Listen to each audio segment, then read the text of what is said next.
Bonjour à tous, merci de m'accueillir. Donc aujourd'hui, je vais vous présenter mes travaux de thèse qui portent sur l'impact climatique des fines échelles océaniques et pour lequel j'ai reçu le prix André Prud'homme 2020. Donc j'ai réalisé ma thèse au LEMAR, Laboratoire des sciences de l'environnement marin à Brest, et c'était une thèse qui était financée par le CNES, le Centre national d'études spatiales, et le Lab Exmer de la région Bretagne. Et pendant ma thèse, j'ai eu la chance de réaliser un séjour de longue durée au Jet Propulsion Laboratory de la NASA en Californie, ainsi que de passer quelques mois aux îles Kerguelen pour récolter des données collectées par des éléphants de mer instrumentés dont je vais vous parler très prochainement. Donc, je vais commencer ma présentation par un film de l'océan qui est issu d'une simulation produite par le NASA Jet Propulsion Lab que je vais utiliser et vous présenter dans la suite de cette présentation, qui est à haute résolution, une résolution de 2 km sur l'horizontale. Et donc en fait, dans cette présentation, vous pouvez voir les grands courants océaniques, donc ici le Gulf Stream, qui s'étale sur des milliers de kilomètres. Et de ces grands courants, vous pouvez voir s'échapper des tourbillons qu'on appelle des eddies et qui sont des cyclones et des anticyclones et dans cette présentation, je vais y faire référence comme la mésoéchelle. Et ensuite, ce que vous pouvez aussi voir, c'est l'interaction de ces tourbillons génère des structures encore plus petites que c'est les fines échelles dont je vous parlais avant. Et dans cette présentation, je vais les nommer la sous-mésoéchelle. Et donc, c'est vraiment à ces structures générées par les tourbillons que je vais m'intéresser aujourd'hui. Et je vais m'intéresser plus précisément à leur rôle climatique. Donc, euh, voilà, aujourd'hui, l'océan, c'est le plus grand réservoir de chaleur sur Terre. Et pour vous placer un peu le contexte, la vision actuelle, contemporaine du transport vertical de chaleur dans l'océan se décompose de la façon suivante. Alors il y a déjà la grande échelle, c'est les grands courants dont je vous parlais et qu'on voyait sur le film d'avant, qui concernent les échelles supérieures à 300 km et qui induisent un transport de chaleur vers le bas, c'est-à-dire que ça a pour conséquence de refroidir la surface de l'océan et de réchauffer l'intérieur. À ça, s'ajoute le transport vertical de chaleur induit par la mésoéchelle, donc par tous ces tourbillons qu'on voyait sur le film d'avant, et qui concernent des échelles entre 50 et 300 km. Et elles, en revanche, elles induisent un transport de chaleur vers le haut, donc qui a pour conséquence de réchauffer la surface et de refroidir l'intérieur de l'océan. Et enfin, la troisième composante du transport vertical de chaleur concerne les sous-mésoéchelles, donc les fines échelles, les structures inférieures à 50 km. Et aujourd'hui, on pense qu'elles sont essentiellement confinées dans la couche supérieure de l'océan qu'on appelle la couche de mélange. Et ces fines échelles pour le transport de chaleur, elles induisent un transport vers le haut qui a donc pour conséquence, comme elles sont localisées dans la couche de surface de l'océan, de réchauffer l'atmosphère et de refroidir l'océan. Mais seulement, en fait, je vais vous montrer le problème, c'est qu'aujourd'hui, on a du mal à fermer le budget du transport vertical de chaleur dans l'océan. Donc là, je vous montre une figure qui est issue de Griffiths et collaborateurs, une étude qu'ils ont réalisée en 2013. Ils se sont intéressés, ils ont pris un modèle climatique global, couplé donc océan-atmosphère, et ils ont regardé la dérive de température dans ce modèle. Et en fait, là, sur l'axe des X, c'est les années, et sur l'axe des Y, c'est la profondeur océanique. Et ce qu'on voit à l'année 120 ou 130, c'est qu'au final, on a une couche de mélange, une couche supérieure de l'océan qui est trop froide et une couche intérieure entre 100 et 1500 mètres qui est trop chaude. Alors que si on prenait bien en compte tous les modèles climatiques, tous les phénomènes océaniques, on devrait ne pas avoir de dérive. Donc ça suggère qu'il y a un élément dans les modèles climatiques qui n'est pas pris en compte. Et voilà, moi je vais en proposer un. Donc il manque quelque chose et je vais dans cette présentation proposer que ce sont les fines échelles océaniques dans l'intérieur de l'océan qui manquent. Donc aujourd'hui, le paradigme actuel concernant les fines échelles océaniques, c'est qu'elles sont confinées dans la couche de mélange. Donc là, je vous montre un schéma d'un papier de Fox Camper et collaborateurs de 2008 qui montre les 500 premiers mètres de l'océan. Et ce qu'on voit, c'est que vraiment, il y a plein de fines échelles qui sont vraiment comprises en surface. Et quand on va en dessous de 50 mètres, eh ben, il n'y a plus du tout ces fines échelles, ces petits fonds. Les isopiques, les lignes blanches sont toutes plates et il n'y a plus rien. Et ça, les gens aujourd'hui pensent ça parce qu'ils supposent que l'océan est en équilibre quasi-géostrophique. Ici, je vais appeler ça l'équilibre QG. Et ça signifie qu'il y a un équilibre entre les forces de Coriolis et les forces de pression à l'ordre 1. Et ça, en fait, c'est caractérisé par un nombre sans dimension, le nombre de Rossby petit. Le nombre de Rossby, il est défini par la vitesse divisée par la terme de Coriolis fois l'échelle de longueur de ces structures. Et Mais seulement, moi, dans cette présentation, je vais me demander si ça c'est consistant, vraiment, si c'est vraiment le cas. Est-ce que vraiment dans l'océan intérieur, il n'y a pas de sous-mésoéchelle? Est-ce que l'océan intérieur est caractérisé par un nombre de Rossby petit? Et je vais vous faire ça je vais explorer ça à partir de données in situ, satellites et numériques. Donc voilà, dans cette présentation, je vais vous proposer une nouvelle vision de l'intérieur. En fait, une vision de l'océan intérieur qui serait agéostrophique, c'est-à-dire non QG. Donc, qui serait caractérisé par des nombres de Rossby de l'ordre 1, ce qui voudrait dire que ces fines échelles qu'on voyait dans le film auraient des vitesses égales aux grandes échelles, seulement une échelle de longueur plus petite, puisqu'elles sont plus petites, ce qui produirait un nombre de Rossby de l'ordre 1. Et ensuite, je vais vous démontrer donc l'existence de ces sous-mésoéchelles énergétiques en profondeur, à des profondeurs supérieures à 500 mètres, donc qui sont un peu en contradiction avec le schéma de Fox-Kemper que je vous ai montré avant. Et ensuite, ces sous-mésoéchelles énergétiques sont associées à de fortes vitesses verticales et des flux de chaleur ascendants, car elles sont liées à des processus de frontogénèse que je vais vous expliquer dans un instant. Donc ma première partie de mon talk, ça va être les résultats d'observation. Je vais vous présenter un petit sommaire, mais si vous voulez plus de détails, vous pouvez aller voir ce papier qui est Enhanced Upward Heat Transport at Deep Submesoscale Front qu'on a publié l'an dernier. Donc voilà, ici, ça c'est le cadre expérimental. Donc on est dans l'océan austral, les îles Kerguelen, et on utilise deux jeux de données. Le premier jeu de données, il est récolté par les éléphants de mer, que vous pouvez voir sur le petit schéma ici. Et les éléphants de mer sont équipés d'un capteur qui collecte la conductivité, la température et la pression, et ils sont localisés par un satellite Argo, que vous pouvez voir sur ce petit schéma.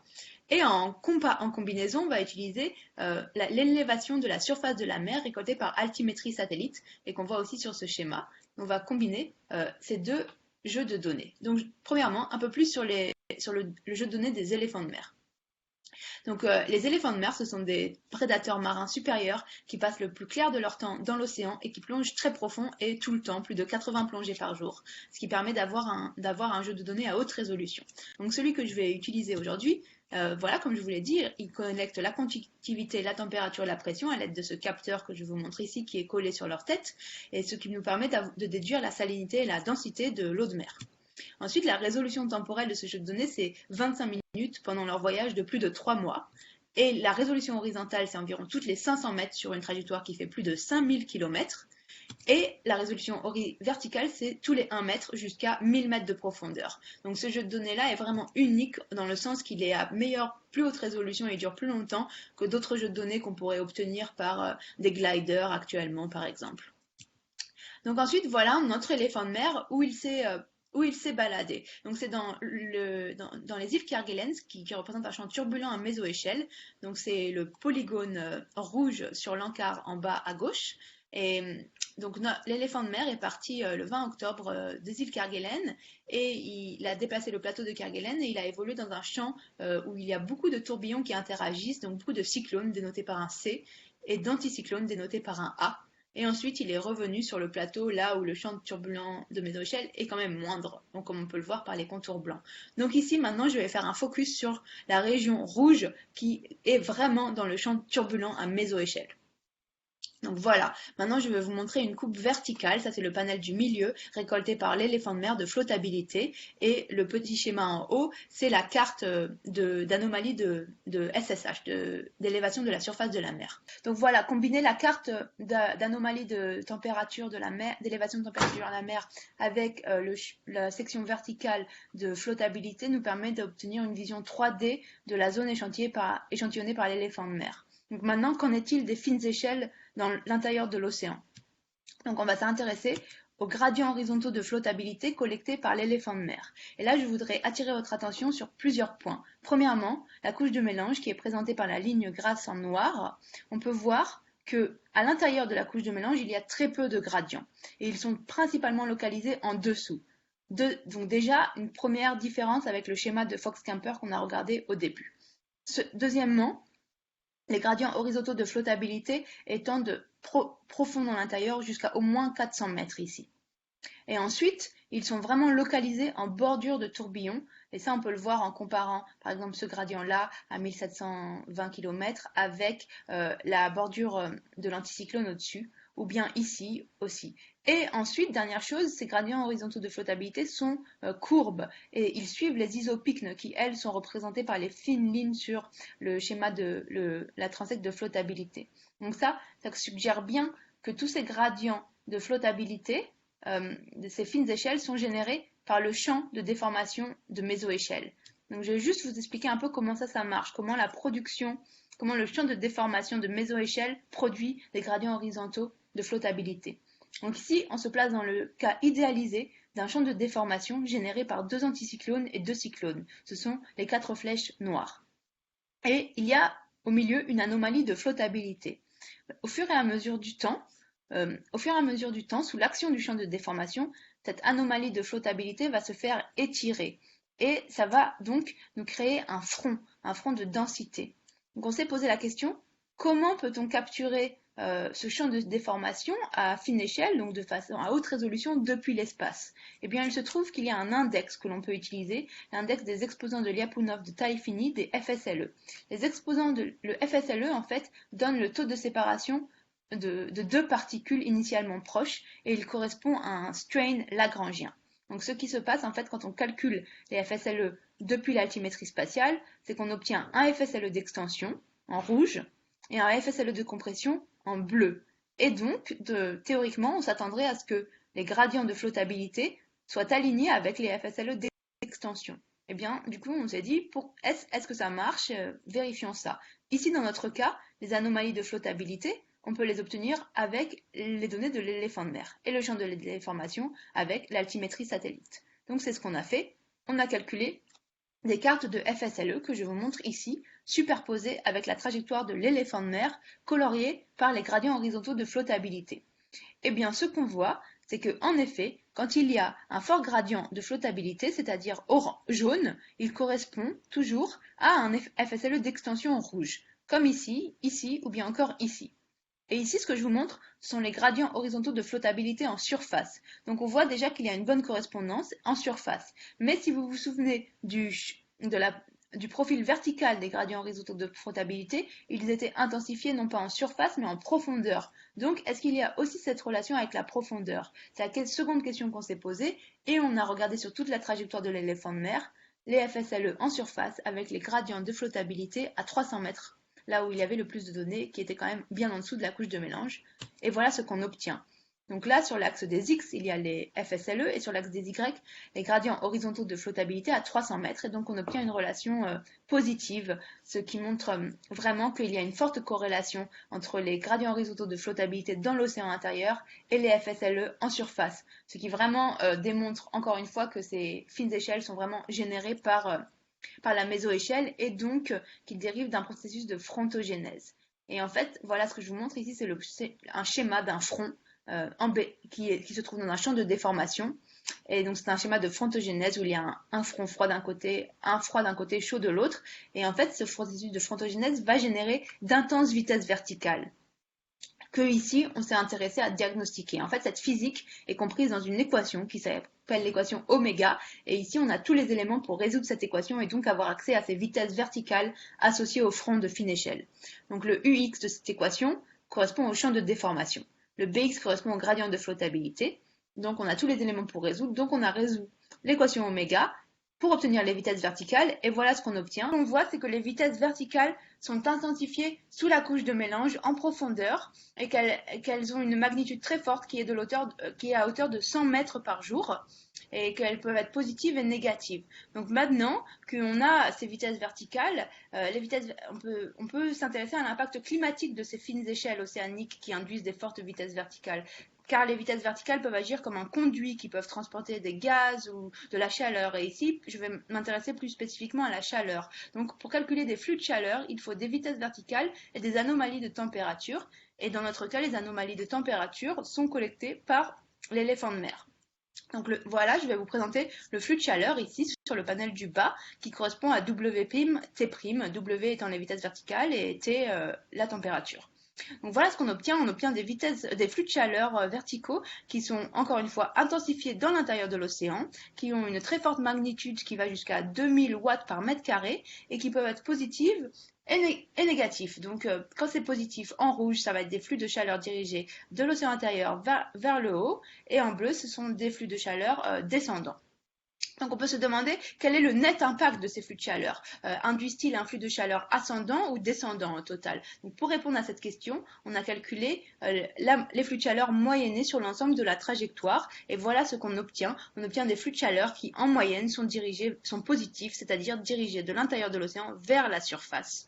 Donc, et qui ont une magnitude d'environ 100 watts par mètre carré, ce qui n'est pas négligeable. Et en fait, ces flux de chaleur sont positifs car ils sont associés à des processus de frontogénèse, ce qui veut dire que W'T' du côté froid du front comme du côté chaud du front sera positif, comme je vous montre sur ce schéma-là. Donc voilà, en conclusion de cette session d'observation, j'ai démontré qu'il existait des sous-mésoéchelles profondes générées par le champ de déformation de mésoéchelles, que ces sous-mésoéchelles induisaient des vitesses verticales intenses en profondeur sous la couche de mélange, et que ces vitesses verticales agissaient comme un conduit entre la surface et l'intérieur de l'océan, et que ça donnait lieu à des flux de chaleur ascendants importants. Donc maintenant, on s'est demandé, est-ce vraiment le cas? On voulait confirmer nos résultats, et pour ce faire, on a utilisé un modèle numérique, le modèle numérique que je vous ai montré tout au début dans le film. Et là, je vais vous montrer quelques résultats principaux, mais si vous voulez plus de détails, vous pouvez aller voir ce papier Energetic Submesoscale Dynamics in the Ocean Interior qui a été publié l'an dernier dans JPO. Donc voici la simulation qu'on va utiliser. C'est une simulation numérique à haute résolution basée sur le MIT GCM qui est à une résolution de 1/48e de degré. Donc à nos latitudes, basses latitudes dans les îles Kerguelen, ça correspond à environ 1,5 km de résolution horizontale, à 90 niveaux sur la verticale, et prend en compte le forçage de marée. Donc ici je vous montre la vitesse. Voici les îles Kerguelen où notre éléphant de mer était tout à l'heure, et maintenant la région d'étude va être un peu plus au nord des îles Kerguelen, dans le courant antarctique circumpolaire. Donc c'est un champ énergétique à sous-mésoéchelle, comme on peut le voir là par quelques tourbillons qui s'échappent du courant antarctique circumpolaire. Donc tout à l'heure je vous ai parlé du nombre de Rossby qui était assumé d'être petit dans l'intérieur de l'océan. Bien ici, je vais vous montrer, donc là c'est à 100 mètres, donc sous la couche de mélange, et on voit qu'il y a des nombres de Rossby grands qui vont jusqu'à 1 et moins 1. Et maintenant, qu'en est-il un peu plus profond? Voici à 500 mètres. À 500 mètres, toujours, on peut avoir des forts nombres de Rossby qui vont jusqu'à 1 et moins 1. Voilà ce qui suggère donc un départ de l'équilibre QG. Maintenant, quand on regarde la distribution de ce nombre de Rossby, on voit que la distribution est positivement biaisée. Donc, ce qui est aussi typiquement la signature d'un régime agéostrophique. Donc, ces deux faits, le nombre de Rossby de l'ordre de 1 plus une distribution asymétrique, c'est vraiment le témoignage d'un régime agéostrophique dans l'intérieur de l'océan. Et maintenant, dans le modèle, on s'est aussi intéressé de la même façon que dans les observations aux vitesses verticales et aux flux de chaleur. Donc les vitesses verticales dans le modèle, ici c'est ce que je vous montre, donc une coupe verticale qui va jusqu'à 9000 mètres de profondeur, et les vitesses verticales sont en bleu et rouge, et en noir ce sont des forts gradients de flottabilité que j'ai superposés. Donc on peut voir de la même façon que dans les observations, les vitesses verticales vont jusqu'à 100 mètres par jour, et elles sont positives et négatives, et contrairement aux observations, elles ne se trouvent pas uniquement en bordure de tourbillons, mais un peu partout. En revanche, les flux de chaleur que je vous montre là, eux, sont vraiment localisés aux endroits où il y a des forts gradients de flottabilité, comme vous pouvez le voir en comparant les deux panels. Et ces flux de chaleur verticale, de la même façon que dans les observations, ils vont jusqu'à 1000 watts par mètre carré, et ils sont positifs et négatifs. Mais donc, la même question que précédemment, qu'en est-il pour les flux moyens? Donc voici les flux moyens dans le modèle numérique, et pour tout le modèle, c'est la courbe orange. Donc on voit que la courbe orange jusqu'à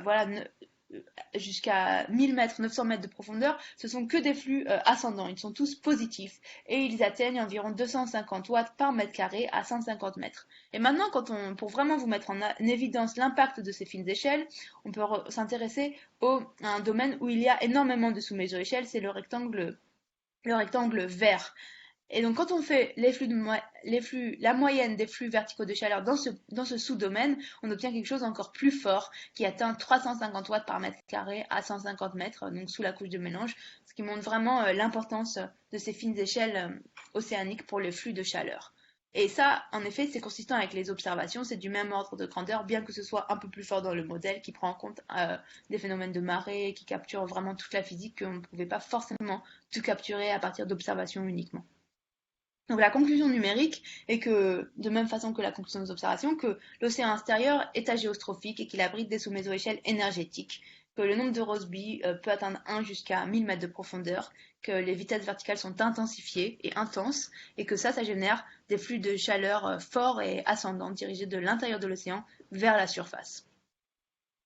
Donc maintenant qu'on a démontré ça, juste pour remettre en perspective ces résultats, un peu, quel est l'impact global de ces sous-méso-échelles à l'échelle du globe? Donc pour ça, je voudrais montrer une figure de Sue et al. Sue et collaborateurs qui ont publié un papier dans Nature Communication en 2018 et qui ont pris exactement ce même modèle, mais eux ne se sont pas intéressés à la dynamique, ils ont juste directement comparé les flux de chaleur. Et ils ont comparé ce modèle qui prend en compte les sous-méso-échelles et quand on filtre les sous-méso-échelles, ils ont regardé la différence dans la couche de mélange en termes de température et voilà ce qu'on obtient. Quand on prend en compte les sous-méso-échelles, la température moyenne dans les 40 premiers mètres de l'océan est en moyenne plus chaude. Et ça, c'est encore plus fort dans le courant antarctique circumpolaire, là où mes observations se trouvaient, que je viens de vous présenter, car l'océan intérieur est en moyenne plus chaud de 0,4 degrés Celsius. Donc maintenant, si on revient à mon tout premier slide qui concernait la dérive des modèles climatiques, on peut se rendre compte qu'en fait, cet impact des sous-méso-échelles pourrait complètement contribuer à expliquer cette dérive, car ces sous-méso-échelles réchaufferaient l'intérieur, la couche de surface de l'océan, et refroidiraient l'intérieur, ce qui permettrait d'obtenir une dérive nulle. Donc voilà, moi j'espère que je vous ai convaincu de l'importance de ces fines aisselles océaniques pour le transport de chaleur et surtout de l'importance de les prendre en compte dans les modèles climatiques afin d'avoir des prévisions climatiques les plus précises possibles. Voilà, donc je vous remercie pour votre attention.